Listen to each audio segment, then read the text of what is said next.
कृष्णाय वासुदेवाय हरये परमात्मने प्रणतः क्लेशनाशाय गोविंदाय नमो नमः। हरे कृष्णा। जय श्री हरि। नव वर्ष का यह पावन प्रभात आप सभी के जीवन में नई आशा, नई उमंग और नई रोशनी लेकर आए। करुणामय भगवान श्री हरि विष्णु आपके घर आंगन में स्वास्थ्य, शांति, समृद्धि और सद्भाग्य की वर्षा करें। इस नव वर्ष में आपकी हर प्रार्थना स्वीकार हो, हर कदम भक्ति के मार्ग पर बढ़ें और हर दिन प्रभु के नाम, प्रेम और विश्वास से आलोकित हो। नव वर्ष की आप सभी भक्तों को बहुत बहुत शुभकामनाएं।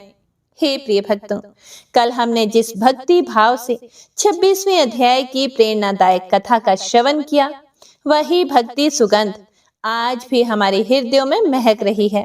आज हम प्रवेश कर रहे हैं पौष मास के 27वें पावन अध्याय में। हे श्री हरि विष्णु, हमारे मन से अहंकार और कठोरता मिटाइए, करुणा, विनम्रता और सत्य का प्रकाश भर दीजिए, ताकि हमारा हर कदम आपकी कृपा के मार्ग पर आगे बढ़ सके। तो सभी प्रेम से पुकारें, जय जय श्री हरि विष्णु, पौष मास की जय। तो आइए भक्तजनों, मन को स्थिर करें, हृदय को श्रद्धा से सजाएं और प्रवेश करें आज की इस मधुर दिव्य कथा में। आज की कथा का शुभारंभ गणेश जी की कथा के साथ करते हैं। कैलाश पर्वत पर जहां हिम के समान शांति और दिव्यता है, वहां भगवान शिव और माता पार्वती का निवास है। शिव जी जो सृष्टि के संहारक और योग के प्रतीक हैं, प्राय ध्यान में लीन रहते हैं, और दूसरी तरफ उनकी प्रिय पत्नी देवी पार्वती हिमालय की पुत्री, और वह अत्यंत सौम्य, करुणामयी तथा प्रेम से परिपूर्ण है। यद्यपि देवी पार्वती स्वयं शक्ति का ही स्वरूप हैं, लेकिन उनके हृदय में एक विशेष इच्छा यह थी कि मैं भी मातृत्व की भावना का अनुभव करूं। माता पार्वती चाहती थी कि उनके पास एक पुत्र हो जो उनका सदा ध्यान रखे और जिसे मैं खूब दुलार प्यार कर सकूं। एक दिन भगवान शिव जब अपनी साधना में लीन थे, तब माता पार्वती जी ने अपने शरीर से उतारे हुए हल्दी के उपटन को इकट्ठा करके एक सुंदर बालक की प्रतिमा बनाई और उस प्रतिमा को अपने प्रेम और मातृ शक्ति से प्राण देकर उसे जीवन दान दे दिया। माता पार्वती का हृदय सागर के समान गहरा और स्नेह से भरा था। उन्होंने उपटन से नहीं, अपने प्रेम और शक्ति से पुत्र का निर्माण किया। हर आंचल की धड़कन में उन्होंने मातृत्व का स्पंदन भरा।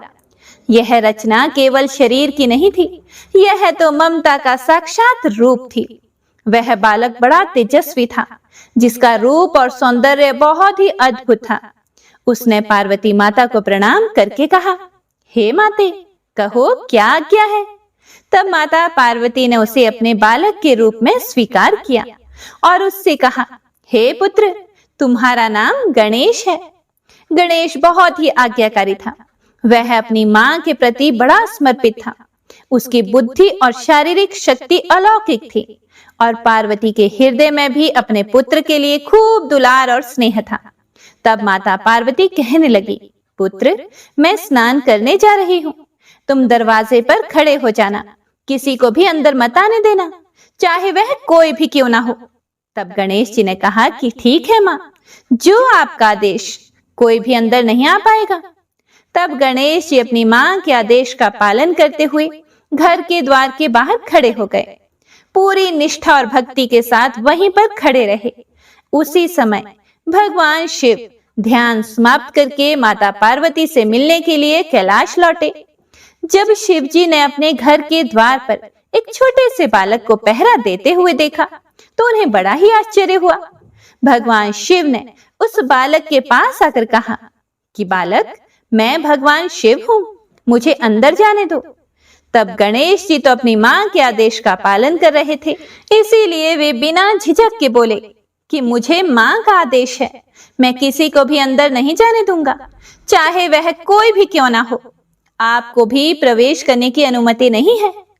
तब भगवान शिव ने उसे बहुत समझाने का प्रयास किया कि मैं तुम्हारे पिता हूँ, पार्वती का पति हूं, यह मेरा ही घर है, तो मुझे अंदर जाने दो। लेकिन गणेश जी तो अपनी मां के आदेश से हटने के लिए तैयार ही नहीं थे। तो उन्होंने पूरी दृढ़ता से कहा कि मैं आपको अंदर नहीं जाने दूंगा। तो उसके इस तरह के बर्ताव को देखकर भगवान शिव ने अपने सेवकों को आदेश दिया कि भवन के द्वार पर डटे हुए इस बालक को समझाकर वहां से हटा दो, ताकि मैं अंदर प्रवेश कर सकूं। हे प्रिय भक्तों, कभी कभी भक्त और भगवान के बीच की परीक्षा इतनी कठिन होती है कि भक्ति को अपनी ही परख में उतरना पड़ता है। यह दृश्य केवल पिता पुत्र का नहीं, कर्तव्य और आज्ञा के संघर्ष का था। तो भगवान शिव के आदेश का पालन करते हुए भगवान शिव के गणों ने गणेश जी को बहुत समझाया कि द्वार से हट जाने की विनती भी की, लेकिन गणेश जी नहीं माने। उन्होंने शिव गणों को बुरी तरह से पीट पीट कर वापस भेज दिया। तब शिव जी के गण वापस आ गए। तो शिव जी ने पूछा कि तुम्हारा यह हाल किसने किया? तो वह बताने लगे कि उस बालक ने हमें बुरी तरह से मारा है। तो भगवान शिव सोचने लगे कि छोटा सा बालक है, इतने गणों को मार पीट कर भगा दिया। तो शिव जी को बड़ा ही गुस्सा आया और उन्होंने अपने त्रिशूल को उठाया और गणेश जी के पास जाकर उनका सर धड़ से अलग कर दिया। गणेश जी का शरीर निर्जीव होकर धरती पर गिर पड़ा।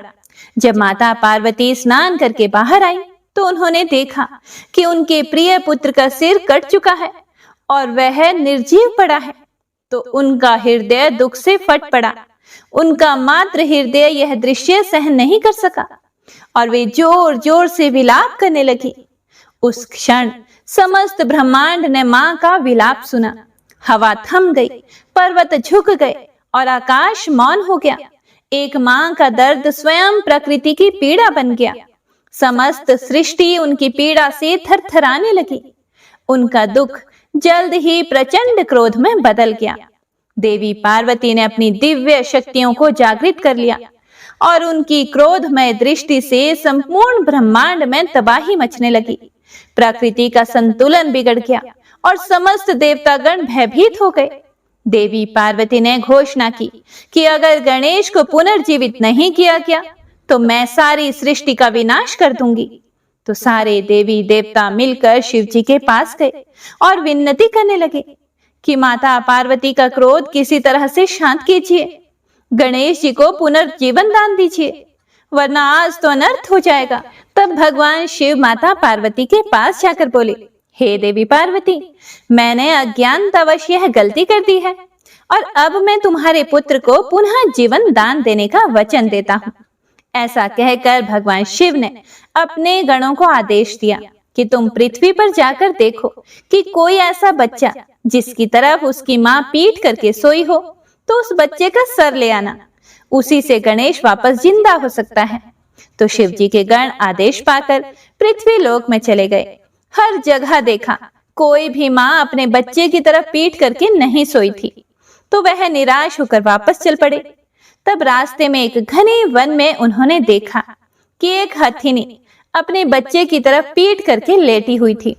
तो उस बच्चे का सर काटकर भगवान शिव के पास ले आए और भगवान शिव ने उस हाथी के बच्चे के सर को गणेश के शरीर से जोड़ दिया और फिर अपनी दिव्य शक्तियों से उसे जीवन दान दिया। तब गणेश जी पुनः जीवित हो गए, लेकिन अब उनका सिर हाथी का था। देवी पार्वती अपने पुत्र को फिर से जीवित देखकर बड़ी खुश हुई, लेकिन उनके नए रूप को देखकर उन्हें बड़ा संकोच हुआ। वह शिव जी से कहने लगी कि हे स्वामी, आपने यह क्या किया? अब मेरे बच्चे को देखकर सभी लोग मजाक बनाएंगे कि देखो हाथी का सर लगा है। तो पार्वती जी की बात सुनकर भगवान शिव बोले, देवी पार्वती, यह केवल तुम्हारा पुत्र नहीं है, यह मेरा भी पुत्र है। मैं गणेश की अगम्य भक्ति और निष्ठा को पहचान गया हूँ। मेरा आशीर्वाद है कि हमारा पुत्र सारे जगत के लिए पूजनीय होगा। हर शुभ कार्य में इसकी सबसे पहले पूजा की जाएगी। कोई भी शुभ कार्य गणेश को याद किए बिना शुरू नहीं होगा। यह सब विघ्नों को हरने वाला, सब बाधाओं को दूर करने वाला होगा। सभी देवता भी इसकी पूजा करेंगे। हर शुभ कार्य में गणेश का नाम सबसे पहले लिया जाएगा। इस प्रकार गणेश जी को गणों का अधिपति गणपति के रूप में सम्मानित किया गया। उन्हें ज्ञान, विवेक और बाधाओं को दूर करने वाले देवता के रूप में पूजा जाने लगा। हे प्रिय भक्तों, तभी से गणेश बने प्रथम पूज्य देव। हर आरंभ में उनका नाम लिया जाता है, क्योंकि गणेश वही हैं जिन्होंने आज्ञा के लिए अपना प्राण भी अर्पित कर दिए। उनकी बड़ी सूंड हमें विवेक सिखाती है और छोटी छोटी आंखें हमें यह सिखाती हैं कि जीवन में सूक्ष्म और गहन दृष्टिकोण रखना चाहिए। उनके बड़े कान हमें यह सिखाते हैं कि सुनने की क्षमता जीवन में बहुत ही महत्वपूर्ण है। हमें दूसरों की बातों को हमेशा ध्यान से सुनना चाहिए। उनका विशाल उदर हमें सहनशीलता सिखाता है और उनका छोटा वाहन चूहा बताता है कि विनम्रता में ही परम शक्ति छिपी है। यह मानव की इच्छा और अहंकार का प्रतीक है, जिसे गणेश जी ने वश में कर लिया है। तो आइए इस कथा के अंत में सभी मिलकर प्रणाम करें। वक्रतुंड महाकाय, सूर्यकोटि समप्रभा, निर्विघ्नं कुरु मे देव, सर्व कार्येषु सर्वदा। जय श्री गणेश। तो आइए सुनते हैं आज की कहानी और पुण्य फल देने वाली महात्म्य कथा। जय श्री गणेश। हे प्रिय भक्तों, किसी गांव में एक बूढ़ी महिला रहती थी। उसका कोई नहीं था। वो गोबर के उपले बना बना कर बेचती थी और उसी से अपना गुजारा चलाती थी। लेकिन उस बूढ़ी महिला की एक बड़ी विशेषता थी कि वो भगवान श्री कृष्ण की बहुत बड़ी भक्त थी और उठते, बैठते, सोते, जागते कृष्ण नाम जप किया करती थी। यहाँ तक कि उपले बनाते समय भी कृष्ण नाम जप करती थी। कृष्ण की बहुत बड़ी भक्त थी। उस गांव के कुछ दुष्ट लोग उसकी भक्ति का उपहास करते थे और एक दिन तो उन दुष्टों ने एक रात उस वृद्ध महिला के सारे उपले चुरा लिए और आपस में कहने लगे कि अब देखते हैं कृष्ण कैसे इसकी सहायता करते हैं।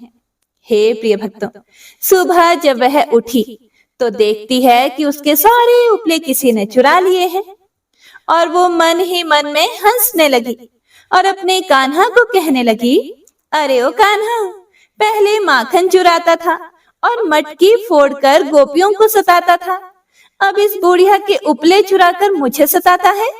ठीक है, जैसी तेरी इच्छा। ऐसा कहकर उस बुढ़िया ने अगले दिन के लिए उपले बनाना शुरू कर दिया। दोपहर हो चुकी थी, भूख भी लग गई, पर घर में कुछ खाने को नहीं था। 2 गुड़ की डलियां थी, इसीलिए एक अपने मुंह में डालकर पानी के कुछ घूंट लेकर सोने चली गई। हे प्रिय भक्तों, भगवान तो भक्त वत्सल होते हैं, इसीलिए अपने भक्त को कष्ट होता देखकर वे विचलित हो जाते हैं।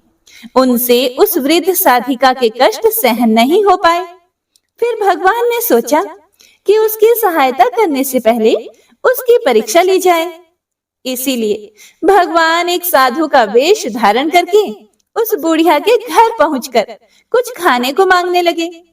बूढ़ी महिला को अपने घर आए एक साधु को देखकर आनंद तो बहुत हुआ, लेकिन घर में कुछ खाने को नहीं था। यह सोचकर उसे दुख भी बहुत हुआ। फिर उसने गुड़ की इकलौती डली बाबा को शीतल जल के साथ खाने को दे दी।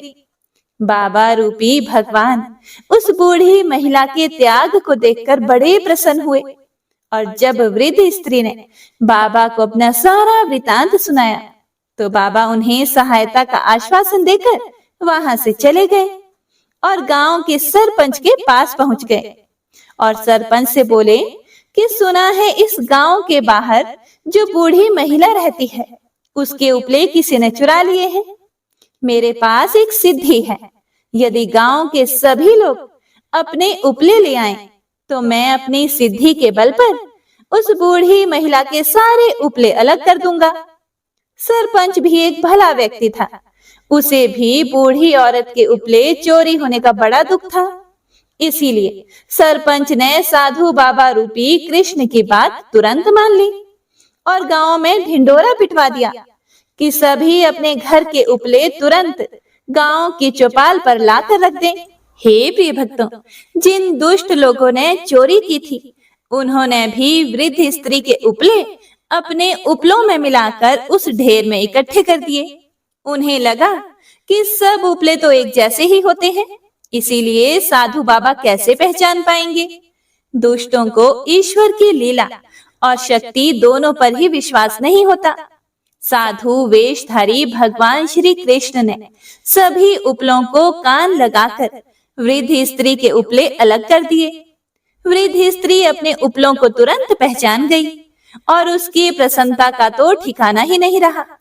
वो अपने उपले उठाकर साधु बाबा को नमस्कार करके वहां से चले गई। जिन दुष्टों ने उस बूढ़ी महिला के उपले चुराए थे, उन्हें यह समझ में ही नहीं आया कि बाबा ने कान लगाकर उन उपलों को कैसे पहचाना। इसीलिए जब बाबा गांव से कुछ दूर निकल आए तो वे दुष्ट बाबा से इसका कारण जानने पहुंच गए। बाबा ने बड़ी ही सरलता से कहा कि बूढ़ी स्त्री सतत ईश्वर का नाम जप करती थी और उसके नाम में इतनी आर्तता थी कि वह उपलों में भी चला गया। कान लगाकर वे ये सुन रहे थे कि किन उपलों से कृष्ण का नाम निकलता है, और जिनसे कृष्ण का नाम निकल रहा था उन्होंने उन्हें अलग कर दिया। हे प्रिय भक्तों, तो यह है नाम जप का परिणाम।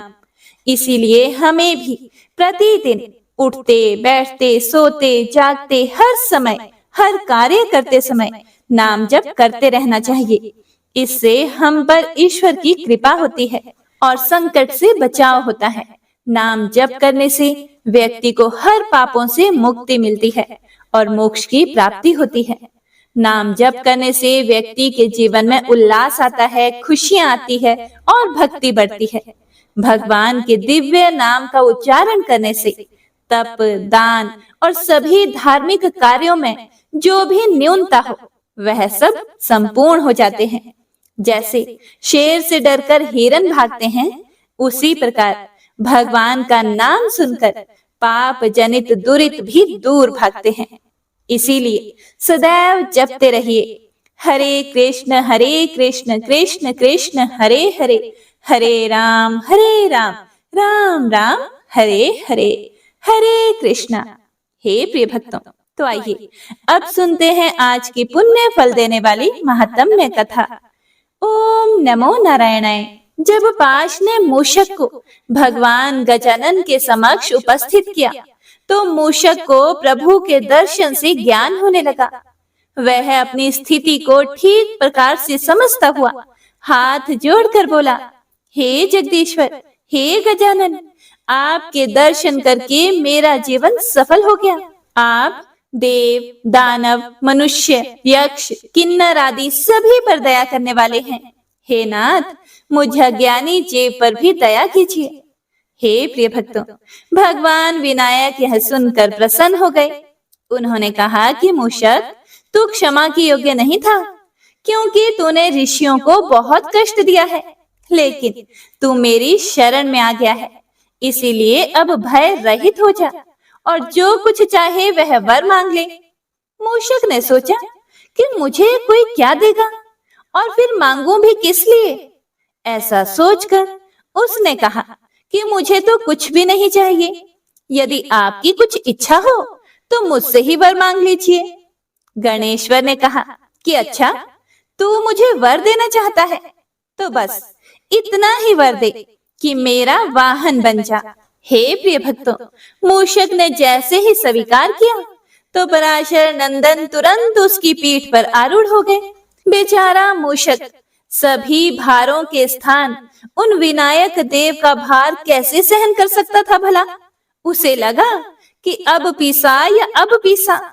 प्राण संकट में देखकर उसने भगवान से प्रार्थना की कि हे प्रभु, मुझ पर प्रसन्न होइए।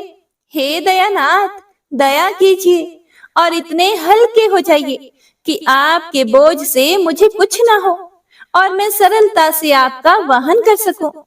भगवान ने समझ लिया कि मूषक का गर्व खंडित हो गया है, तो भगवान ने अपना भार घटा लिया और उसके द्वारा वहन होने योग्य हल्के हो गए।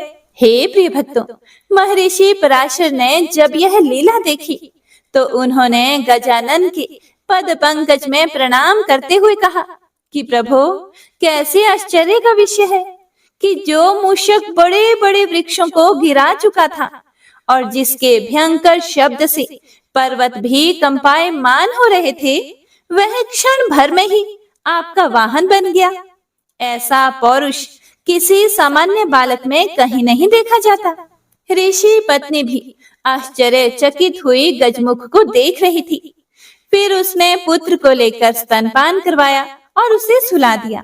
दूसरे दिन गणेश ने मूषक के कंठ में एक रस्सी बांधी और उसके साथ अनेक प्रकार की क्रीड़ाएं करने लगा।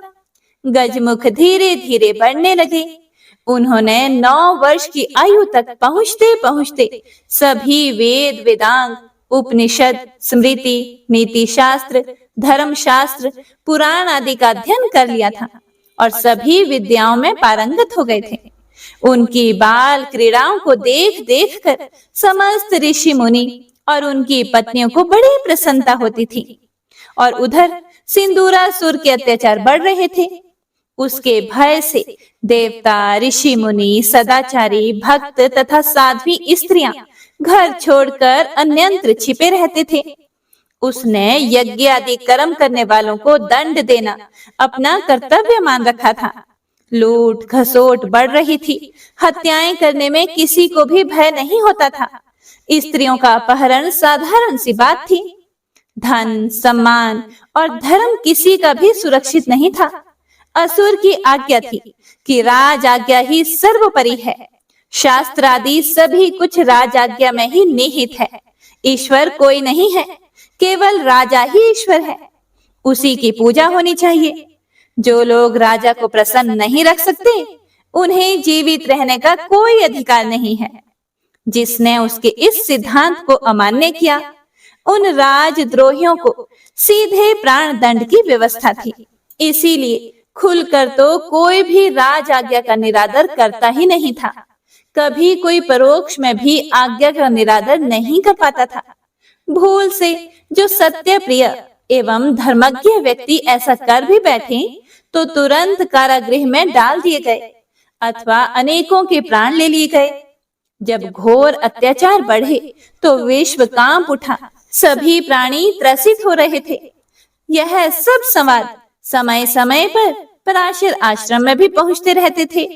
एक दिन कुछ ब्राह्मणों ने सिंदूरासुर की निर्दयता और अधिक क्रूरता की बात वहां आकर सुनाई तो भगवान गजानन अधिक अधीर हो गए और उन्होंने विचार किया कि किसी प्रकार संसार को भयंकर त्रास से बचाना ही होगा। इसीलिए वे महर्षि के पास आकर और चरणों में प्रणाम करके कहने लगे कि हे पूज्य पिताजी, दुष्ट सिंदूरासुर के अत्याचारों के विषय में यहाँ कभी कभी ही समाचार आ पाते हैं, लेकिन वे सब इतने दुखद होते हैं कि सुनकर मन कांप उठता है। वस्तुतः उसके अत्याचारों से मुक्त होने का तब तक कोई उपाय नहीं हो सकता जब तक उस पर शासन करने और उसे दंड देने में सक्षम व्यक्ति उसे ना रोके। जब तक उसे रोका नहीं जाएगा तब तक सभी सदाचार परायण जन पीड़ित ही होते रहेंगे। महर्षि अपने लाडले पुत्र का अभिप्राय समझ नहीं पाए। उन्होंने सोचा कि जैसे अन्य सभी लोग सामयिक चर्चाओं में भाग लिया करते हैं, वैसे ही यह भी भाग ले रहा है। अच्छा है, ऐसी चर्चाओं में भाग लेने से योग्यता बढ़ती है और व्यक्तित्व भी निखरता है। इसीलिए उन्होंने पुत्र को प्रोत्साहन देते हुए उसका समर्थन किया कि ठीक कहते हो पुत्र, जब तक दैत्यराज के कार्यों में अवरोध उत्पन्न नहीं होगा तब तक सदाचारी जनों की पीड़ा बढ़ती ही जाएगी और कभी न कभी कोई सक्षम पुरुष उसको वश में करेगा ही। क्योंकि संसार में जब अत्याचारियों के अत्याचार बढ़ जाते हैं तब कोई अवतारी पुरुष अवश्य ही प्रकट होता है। हे प्रिय भक्तों, गजानन ने विनम्रता से कहा कि हे प्रभु, यदि आप आज्ञा दें तो यह कार्य मैं कर सकता हूँ। वस्तुतः उसके द्वारा किए जाने वाले अत्याचारों को सुनकर मैं व्याकुल हो रहा हूँ। आप अपना वरद हस्त मेरे मस्तक पर रखकर आशीर्वाद दें, जिससे कि संसार के उपकार का यह पवित्रतम कार्य करने में मैं समर्थ हो सकूं। गजानन की बात सुनकर महर्षि को हंसी आ गई और फिर उत्साह देखकर कुछ आनंद भी हुआ। फिर उन्होंने स्नेह सिक्त वचनों में उन्हें समझाते हुए कहा कि पुत्र, तेरा सोचना तो ठीक है, लेकिन तेरी आयु अभी 9 वर्ष की ही है। बेटा, सिंदूरासुर विशाल काय एवं असीमित बल से संपन्न है। वह ब्रह्मा जी से वर प्राप्त होने के कारण अजय भी हो रहा है। इसीलिए उसे तो कोई अत्यंत शक्तिशाली पूर्ण व्यस्त पुरुष ही मार सकता है। महर्षि की बात सुनकर गजमुख ने फिर से विनम्र भाव से निवेदन किया कि हे महर्षि, हे मुनिनाथ, आप मेरे परम पूजनीय हैं। आपसे अपने विषय में अधिक कहना उचित नहीं होगा। मैं केवल इतना ही कह सकता हूँ कि असुर का वध मैं अवश्य ही कर डालूंगा। आप आशीर्वाद तो दीजिए मुझे। मुनि ने शंका व्यक्त की कि पुत्र, जिस सिंदूरासुर के गर्जन मात्र से सभी दिशाएं कांप जाती हैं, जिसके पदाघात से त्रिभुवन में हाहाकार मच जाता है, उस अपरिमित पराक्रम वाले असुर से केवल मेरे आशीर्वाद से ही युद्ध करना चाहते हो तो वह सदैव तुम्हारे साथ ही है।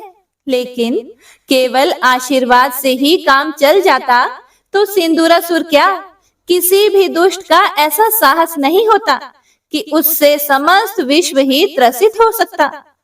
गजानन ने अपने पालक पिता को विश्वास दिलाने के लिए घोर गर्जन किया, जिसे सुनकर समस्त संसार कांप उठा। देवता, दैत्य, मनुष्य, नाग, किन्नर, यक्ष आदि सभी भयभीत हो गए। अनेक पर्वत शिखर और वृक्ष धराशायी हो गए।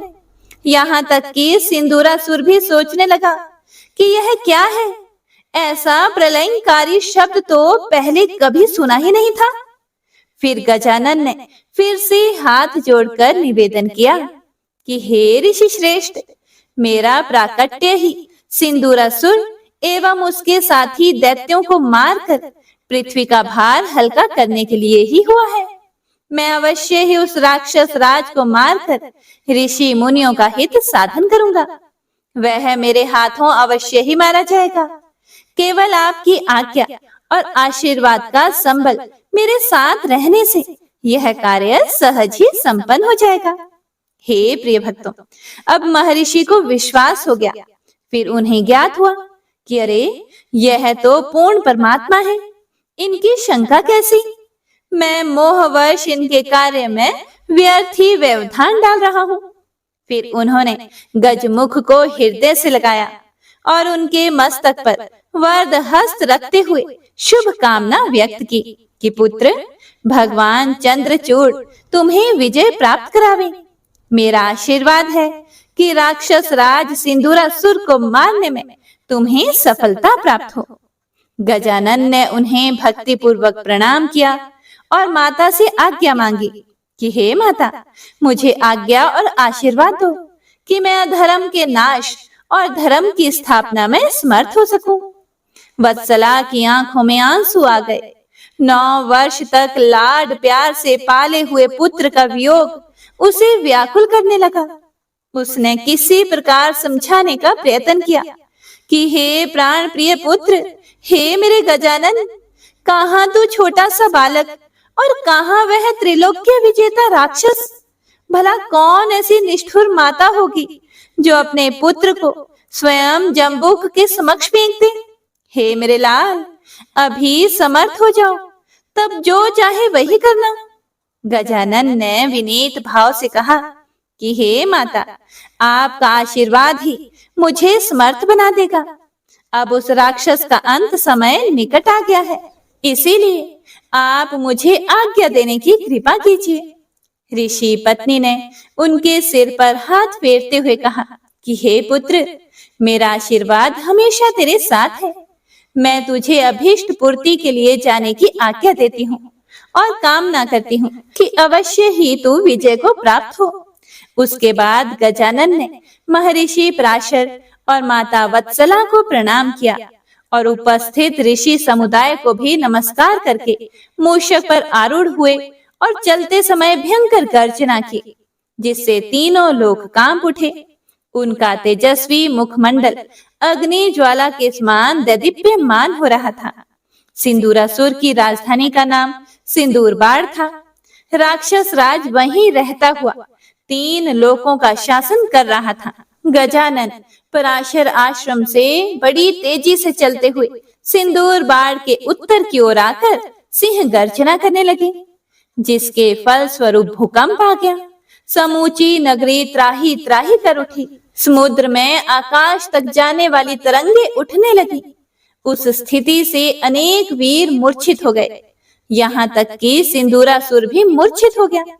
दैत्यराज को जब चेत हुआ तो वह सोचने लगा कि ऐसा कौन वीर यहाँ आ गया जिसकी भयंकर गर्जना से मैं भी मूर्छित हो गया।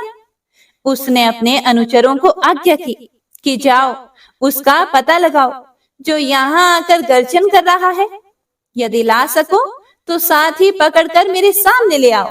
हे प्रिय भक्तों, यह सुनकर उसके अनुचर दौड़े। उन्होंने बाहर जाकर गजानन का अत्यंत भयंकर और अद्भुत रूप देखा तो भय से वे कांप उठे। फिर कुछ साहस करके उनके कुछ पास पहुंचकर बोले, अरे तुम कौन हो? अभी तो 9-10 वर्ष के छोटे से बालक ही लगते हो। क्या तुम्हें महापराक्रमी त्रिलोक्य विजयी असुर राज सिंदूर की शक्ति का ज्ञान नहीं है, जो उनके राज्य की सीमा पर ऐसी गर्जना कर रहे हो? गजमुख ने क्रोधपूर्ण मुद्रा में कहा कि दैत्यों, मुझे तुम्हारे स्वामी की शक्ति का भली प्रकार से पता है और मैं उसी का वध करने के उद्देश्य से यहाँ आया हूँ। मैं शिव शिवा का पुत्र गजानन हूँ। तुम सभी अधर्मी राक्षसों को मारकर संसार में धर्म की स्थापना करूंगा। जाओ, मेरा यह संदेश अपने राजा से कह दो। हे प्रिय भक्तों, अनुचरों ने अपने स्वामी की सेवा में उपस्थित होकर कहा कि हे राजेंद्र, बाहर जो गर्जन कर रहा है वह शिव शिवा का पुत्र गजानन है। उसकी आयु अभी 9-10 वर्ष से अधिक नहीं होगी। वह आप जैसे महाबली से युद्ध करने, दैत्य वंश का नाश करने और मुनियों की रक्षा करने के लिए ही यहाँ आ गया है। हमें बड़ा आश्चर्य है कि मच्छर के समान मूर्ख बालक आप जैसे अद्वितीय वीर के समक्ष कैसे टिकेगा। सिंदूरासुर ने अनुचरों से उक्त संवाद सुना तो आकाशवाणी का स्मरण हो गया, किंतु फिर संभल कर क्रोध करता हुआ उठा और अहंकार पूर्वक बोला, अरे वह छोटा सा बालक बात ही बात में मसल डाला जाएगा। उस बेचारे की क्या बिसात है? जब बड़े बड़े भूपाल मेरे कारागार में पड़े सड़ रहे हैं, अनेकों राजा और देवता अपने अपने प्राणों की रक्षा के लिए निविड़ अरण्यों और गिरी कंदराओं में जा छिपे हैं। फिर उसने घोर गर्जना की और युद्ध के लिए तैयार होने लगा और शीघ्रता से गजानन के सामने जा पहुंचा और बोला, अरे मूर्ख बालक, तू तो ऐसे गर्जन कर रहा है जैसे तीनों लोगों को खा जाएगा। लेकिन तू जानता नहीं क्या कि मैंने तीनों लोगों को जीत लिया है और ब्रह्मा विष्णु शिव सभी को वशीभूत कर लिया है। फिर भी तू सुकुमार बालक है। तुझसे युद्ध करना मेरे लिए शोभा की बात नहीं है। इसीलिए तू अपनी माता की गोद में बैठकर दुग्ध पान कर व्यर्थ विवाद करके अपने प्राणों से क्यों हाथ धोना चाहता है? गजानन ने अट्टहास किया और फिर बोले, हे राक्षस, तू अवश्य ही नीति कुशल प्रतीत होता है, किंतु क्या तू नहीं जानता कि अग्नि की एक सामान्य चिंगारी समूचे नगर को भस्म करने में समर्थ है। मैं अल्प बालक होकर भी तीनों लोकों को अकेला ही जीत सकता हूँ। मेरा प्राकट्य समस्त दैत्यों का संहार करके मुनि जनों को स्वच्छंद करने के लिए हुआ है। मैं अधर्म का नाश करके धर्म की स्थापना करूंगा। फिर भी मैं तुझे एक प्रतिज्ञा करने पर छोड़ सकता हूँ कि तू अपने जीवन भर सदाचारी, धर्मरत, मुनि ब्राह्मणों का पूजन, सृष्टि के सभी प्राणियों के प्रति दया रखने वाला, न्यायवान और प्रजा पालक रहेगा। किसी की हिंसा नहीं करेगा तथा बंदी नरेशों को तुरंत मुक्त कर देगा। इस प्रकार की प्रतिज्ञा करता हुआ तू मेरी शरण में आ, अन्यथा तू अपना काल समीप आया जान। ऐसा कहकर भगवान गजानन ने उसे अपने विराट रूप का दर्शन करवाया। उनका सिर आकाश से जा लगा और चरण पाताल में प्रविष्ट हो गए। दशों दिशाएं कानों से आच्छादित हो गई। विशाल भुजाओं का कहीं अंत दिखाई नहीं देता था। उनके सहस्त्र शीश, सहस्त्र नेत्र, सहस्त्र भुजाएं और सहस्त्र चरण थे। उनके शरीर पर दिव्य वस्त्रालंकार एवं दिव्य गंध लगी हुई थी। उनका मुखमंडल करोड़ों सूर्यों के समान दमक रहा था। गजानन के उस रूप को देखकर सिंदूरासुर भौचंक रह गया और भयभीत होकर पीछे हटा, लेकिन तुरंत ही कुछ संभल कर आगे बढ़ा और खड़ग खींचकर उन पर प्रहार करने के लिए प्रस्तुत हुआ ही था कि परमात्मा विनायक देव ने उसका गला पकड़ते हुए उच्च स्वर में कहा, अरे ओ मूर्ख, तू अब भी मेरे दुर्लभ रूप को ना जान सका? अब तेरा काल ही आ गया तो मैं क्या करूं? वे उसके कंठ को अपने वज्र सदृश हाथों से खींचने लगे। इस प्रकार उसके नेत्र बाहर निकल आए, जीवा लटक गई और प्राण पखेरु उड़ गए। हे प्रिय भक्तों, गजानन भगवान ने उसका लाल रक्त अपने दिव्य शरीर पर लगा लिया। इस कारण वे सिंदूर प्रिय या सिंदूर वदन नाम से प्रसिद्ध हुए। सिंदूरासुर का वध होते ही भगवान गजानन की जय का घोष करते हुए देवगणों ने आकाश से पुष्प वृष्टि की। अप्सराएं नृत्य गान करने लगी। अनेक प्रकार के सुमधुर वाद्य बजने लगे। चारों तरफ आनंद की अद्भुत लहर दौड़ गई। ब्रह्मा जी के नेतृत्व में समस्त ऋषि मुनि देवता आदि ने वहां आकर अनेक प्रकार के उपहार भेंट करके उनका षोडशोपचार पूजन किया और भक्ति भाव पूर्वक स्तुति करने लगे कि हे प्रभु, जिनकी महिमा का गान करने में चारों वेद, ब्रह्मा आदि देवगण एवं मुनिगण भी कुंठित है, वहां हम तो वस्तु ही क्या है? आप इस अखिल विश्व के कर्ता, कार्य, रक्षक एवं पोषक सभी कुछ हैं। संहारक, मोहक और ज्ञानदाता भी आप ही हैं। नदियां, समुद्र, वृक्ष, पर्वत, समस्त देहधारी वायु, आकाश, पृथ्वी, अग्नि और जल भी आपके ही रूप हैं। ब्रह्मा, शिव, इंद्र, मरुदगण, मुनि, गंधर्व, चारण, यक्ष, राक्षस, उरग, अप्सरा, किन्नर एवं अन्य समस्त चराचर विश्व आपसे भिन्न नहीं है। हमको आप मोक्ष साधक परमात्मा के प्रत्यक्ष दर्शन हुए हैं, इसीलिए हम सब आज अत्यंत सौभाग्यशाली हैं। हे देव, इस राक्षस के मारे जाने पर सभी देवगण सुखी हो गए हैं। अब सभी मुनिगण, नरेशगण एवं प्रजा वर्ग के सभी व्यक्ति अपने अपने कार्यों को प्रसन्नता पूर्वक करेंगे तथा स्वधा, स्वाहा और वष्टकार के आश्रित जितनी भी क्रिया हैं, वे सब विघ्न रहित रूप से होने लगेंगी। हे नाथ, आप अनेक रूप में अवतार धारण करके लोक का पालन कार्य विशिष्ट रूप से किया करते हैं। दुष्टों का विनाश और भक्तों की कामनाओं की तत्काल पूर्ति आपका स्वभाव ही है। हे प्रिय भक्तों, इस प्रकार स्तुतियों से भगवान को प्रसन्न करके देवताओं ने वहां एक भव्य मंदिर बनवाया और उसमें गजानन भगवान की अत्यंत सुंदर प्रतिमा स्थापित करके षोडशोपचार से उसका पूजन किया। भगवान की उस प्रतिमा के दर्शन मात्र से समस्त पाप दूर हो जाते हैं।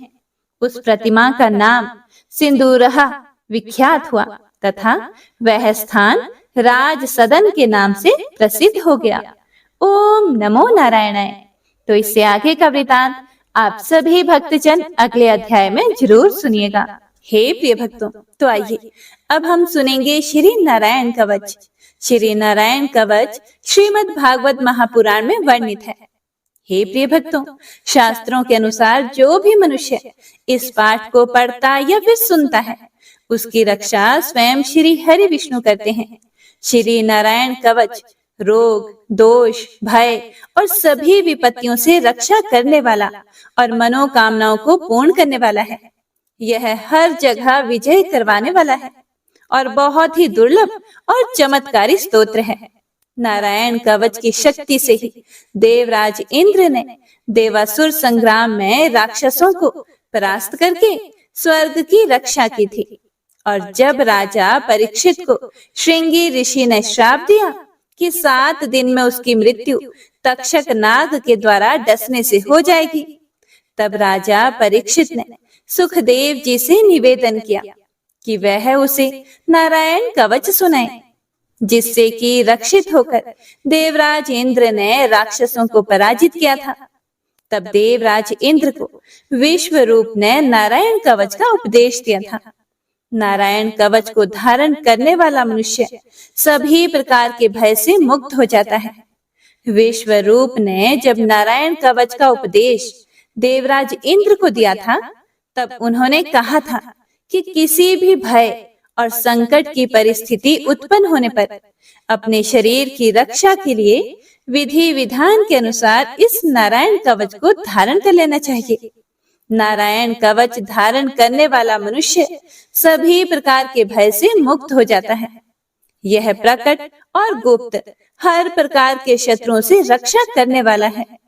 हे प्रिय भक्तों, अब आज के समय में जबकि परिस्थिति ऐसी है कि लोग किसी भी समय कहीं पर भी दुर्घटना का शिकार हो जाते हैं, ऐसी परिस्थिति में अगर प्रतिदिन नारायण कवच का पाठ पढ़ा जाए या फिर सुना जाए तो हर प्रकार से भगवान श्री हरि विष्णु रक्षा करते हैं।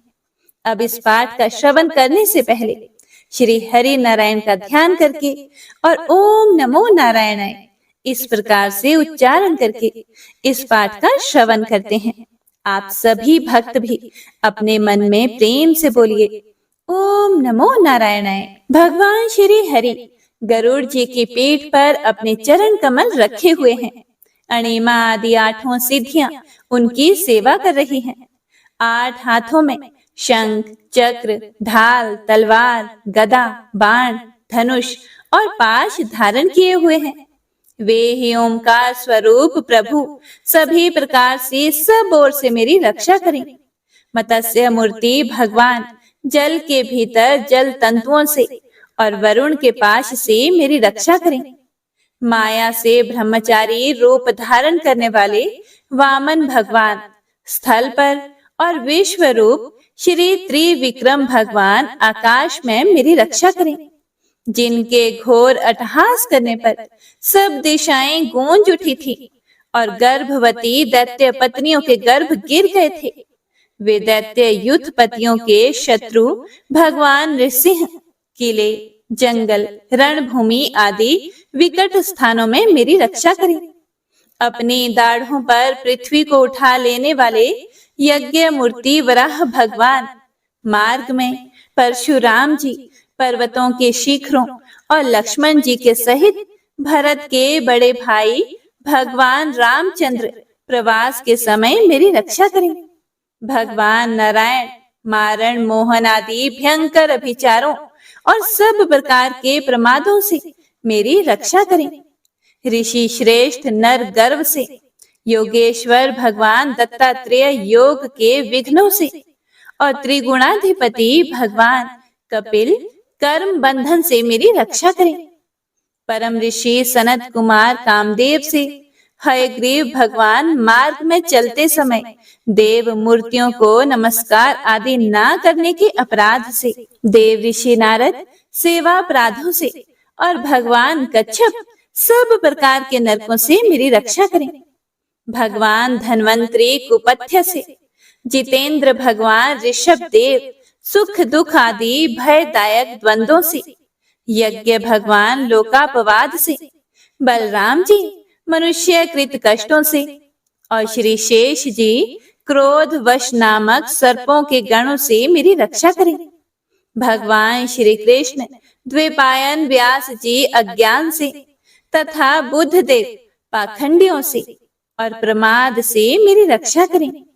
धर्म रक्षा करने वाले महान अवतार धारण करने वाले भगवान कल की पाप बहुल कलिकाल के दोषों से मेरी रक्षा करें। प्रातः काल भगवान केशव अपनी गदा लेकर कुछ दिन चढ़ जाने पर भगवान गोविंद अपनी बांसुरी लेकर, दोपहर के पहले भगवान नारायण अपनी तीक्ष्ण शक्ति लेकर और दोपहर को भगवान विष्णु चक्र राज सुदर्शन लेकर मेरी रक्षा करें। तीसरे पहर में भगवान मधुसूदन अपना प्रचंड धनुष लेकर मेरी रक्षा करें। सायंकाल में ब्रह्मा जी आदि त्रिमूर्तिधारी माधव, सूर्यास्त के बाद ऋषिकेश, अर्धरात्रि के पूर्व तथा अर्धरात्रि के समय अकेले भगवान पद्मनाभ मेरी रक्षा करें। रात्रि के पिछले प्रहर में श्री वत्स लांछन श्री हरि, उषा काल में खड़गधारी भगवान जनार्दन, सूर्य उदय से पूर्व श्री दामोदर और संपूर्ण संध्याओं में काल मूर्ति भगवान विश्वेश्वर मेरी रक्षा करें। हे सुदर्शन, आपका आकार चक्र की तरह है। आपके किनारे का भाग प्रलयकालीन अग्नि के समान अत्यंत तीव्र है। आप भगवान की प्रेरणा से सब ओर घूमते रहते हैं। जैसे आग वायु की सहायता से सूखे घास फूस को जला डालती है, वैसे ही आप हमारी शत्रु सेना को शीघ्र से शीघ्र जला दीजिए, जला दीजिए। हे कौमुद की गदा, आपसे छूटने वाली चिंगारियों का स्पर्श वज्र के समान असह्य है।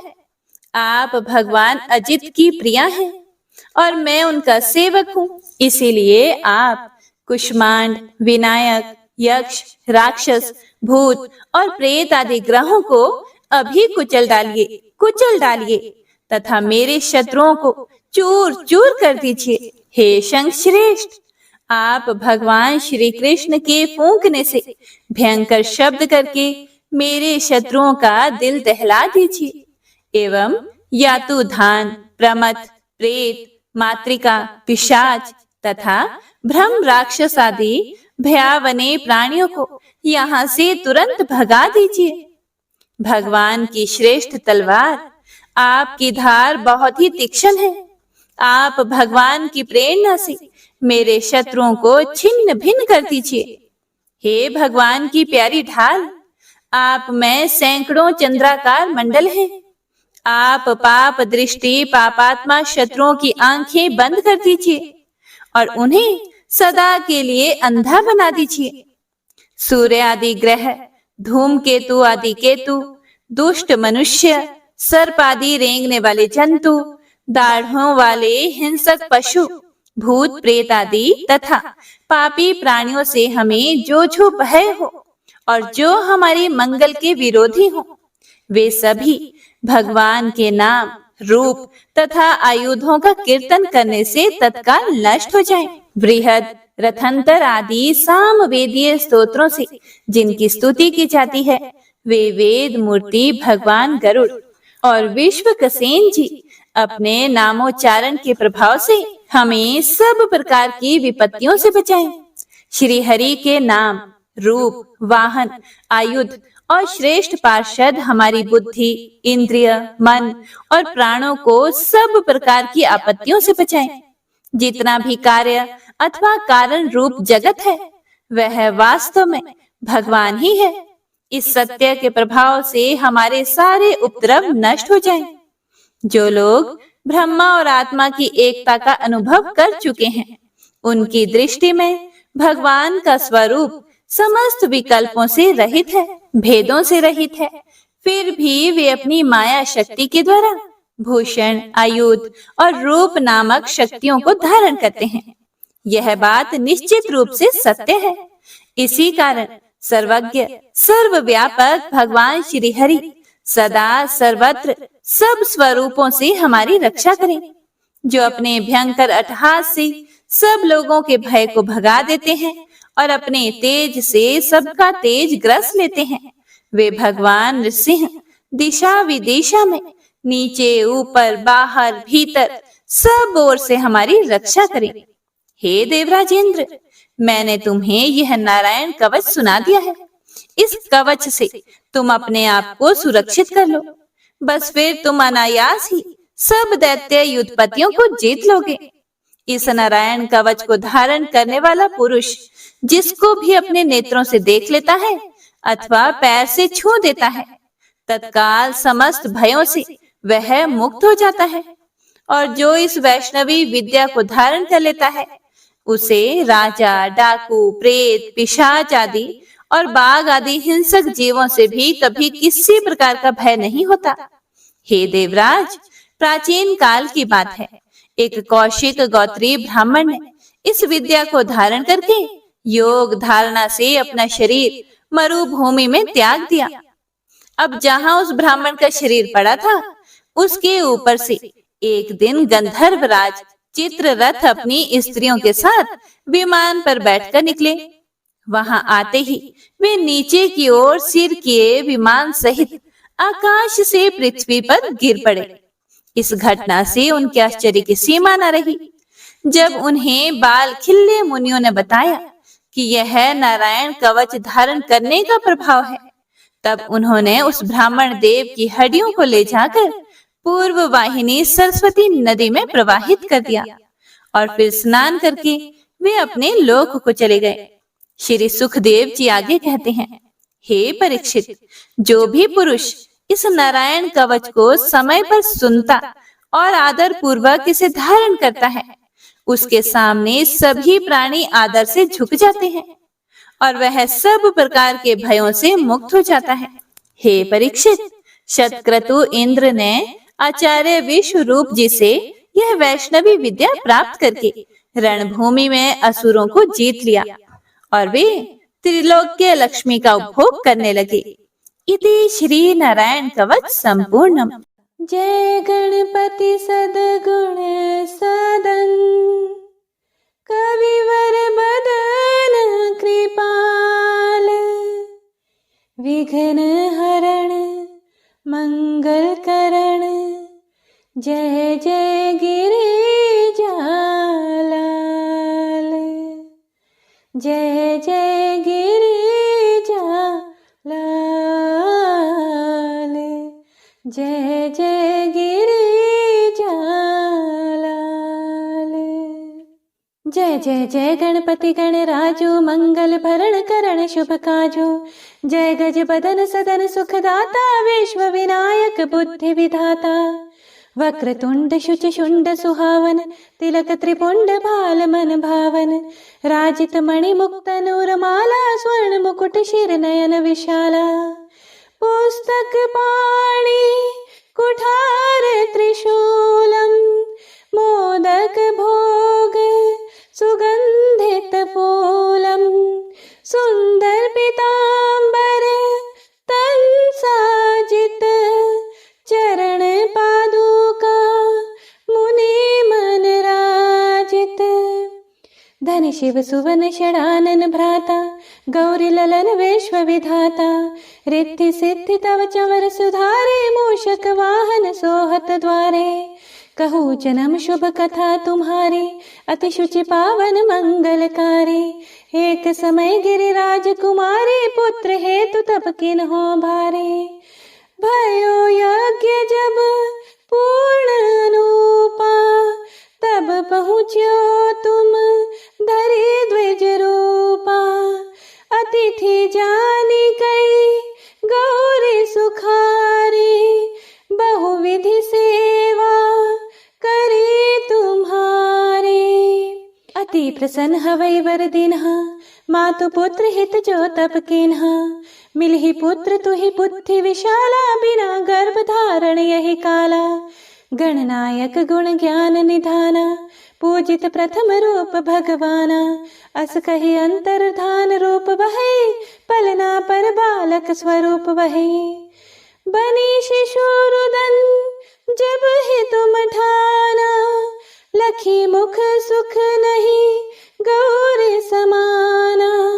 सकल मगन सुख मंगल गावही। नभते सूरन सुमन वर्षावही। शंभु माँ बहुदान लुटावही। सुर मुनि जन सुत देखन आवही। लखियति आनंद मंगल साजा देखन भी आए शनि राजा। निज अवगुण गुणी शनि मन माही बालक देखन चाहत नाही। गिरजा कछु मन भेद बढ़ायो उत्सव मोर न शनि तुहि भायो। कहन लगे शनि मन सकुचाई का करी हऊ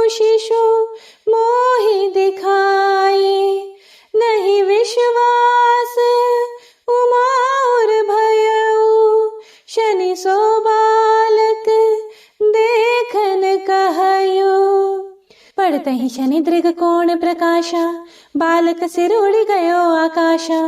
गिरजा गिरी विकल वही धरणी, सो दुख तशा गयो नहीं वर्णी। हाहाकार मचियो कैलाशा, शनि किन्ह्यो लखी सुत का नाशा। तुरत गरुड़ चढ़ी विष्णु सिधाए, काटी चक्र सो कच शिर लाए। बालक के धड़ ऊपर धार्यो, प्राण मंत्र पढ़ी शंकर डार्यो। नाम गणेश शंभु तब कीन्हे, प्रथम पूज्य बुद्धि निधि वर दीन्हे। बुद्धि परीक्षा जब शिव किन्हा, पृथ्वी कर प्रदक्षिणा लेन्हा। चले षडानन भरमि भुलाए, रचे बैठ तुम बुद्धि उपाय। चरण मातु पितु के धर लिन्हे, तिनके साथ प्रदक्षिण किन्हे। धनी गणेश कहि शिव ही हर्षे, नभते सुरन सुमन बहु बरसे। तुम्हारी महिमा बुद्धि बढ़ाई, शेष सहस मुख सकै न गाई। मैं मतिहीन मलिन दुखारी, करहूँ कौन विधि विनय तुम्हारी। भजत राम सुंदर प्रभु दासा, जग प्रयाग ककरा दुर्वासा। अब प्रभु दया दीन पर कीजय, अपनी भक्ति शक्ति कछु दीजय। श्री गणेश यह चालीसा, पाठ करे धर ध्यान। नित नव मंगल गृह बसै, लहे जगत सन्मान। संबंध अपने सहस्त्र दश, ऋषि पंचमी दिनेश। पूर्ण चालीसा भयो, मंगल मूर्ति गणेश। मंगल मूर्ति गणेश, मंगल मूर्ति गणेश। प्रेम से बोलिए गणपति महाराज की जय।